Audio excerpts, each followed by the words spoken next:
Hello, আমি সৌমি। আবার এসে গেছি তোমাদের সাথে একটা নতুন রেসিপি নিয়ে। এই দেখো সুন্দর সুন্দর বেশ ঠান্ডা ঠান্ডা আবহাওয়া ছিল, আর ভাই বলল আজকে রাত্রে ডিনারে কি আলুর পরোটা করা যায়। আমি বললাম কেন নয়, চেষ্টা করা যেতে যেমন পারে। কথা তেমন কাজ, দেরি করে লাভ নেই ভাই।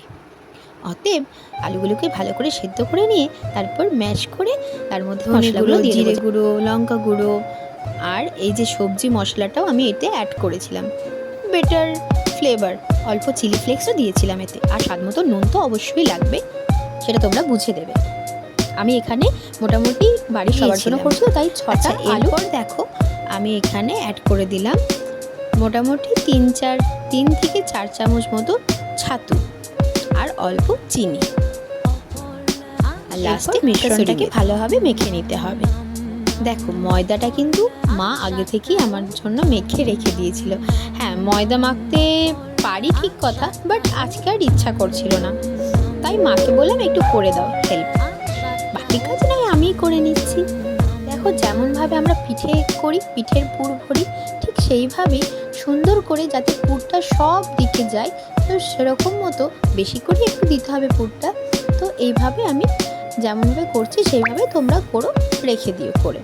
ঠিক আছে, সব কটা আগে রেডি হোক, তারপরে তো বেলা, তারপরে আবার সেঁকা, অনেক কিছুই আছে, ওয়েট করো। দেখো বাকি লেচিগুলোতেও কিন্তু এইভাবেই সব কটা ভরে দিলাম। ঠিক আছে, তো এইভাবে করার পর আমি চলে গেলাম সোজা এগুলো বেলার জন্য। এই যে চলে এসেছি, এবার গোল করে, গোল আমার হয় না সচরাচর, বাট চেষ্টা করি গোল করার। তো এইভাবে পরোটাগুলো সুন্দরভাবে বেলে নিলাম।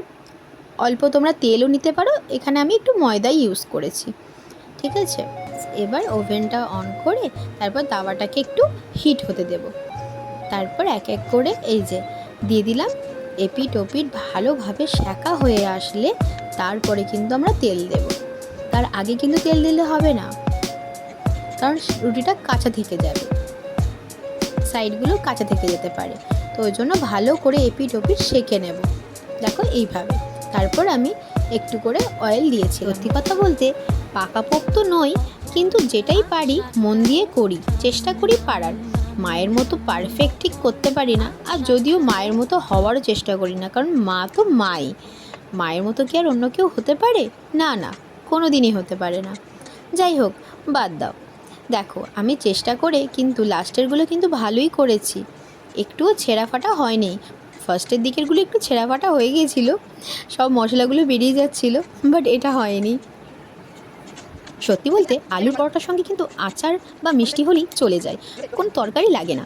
বাট মা আলুর দম করেছিল, তো ভাবলাম এটা দিয়েই খাওয়া যাক, আর সবাই বেশ ভালোই এনজয় করলো কিন্তু। দেখো পুরটা ভেতরে কি সুন্দরভাবে ছিল, আর এত সফট হয়েছিল না পরোটাটা, কি বলবো, দারুণ হয়েছিল। Tata, please like and subscribe my channel.